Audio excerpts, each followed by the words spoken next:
10 once 10 వచ్చా? రాదా? Idea చెప్పేసినా చెప్పు ఇప్పుడు. 10 వన్స్ 10 అంటే 10. 20 అన్నప్పుడు 10 2s 10 3s నేను ఇట్లా ఫింగర్ పెట్టుకోవడానికి కదా నీకు 3. 10 4s 10 5s 10 6s 10 7s 10 8s 10 9s 10s very good. చూసా ఈజీగా వచ్చేసాయి. 10 1s 10. హ్యాపీయా?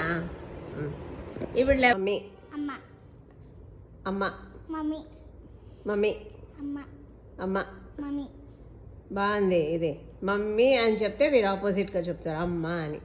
సో అప్పుడు మీరు అమ్మ అని పిలుస్తారు కదా. 10 9 8 7 6 5 4 3 2 1 గుడ్. Very good.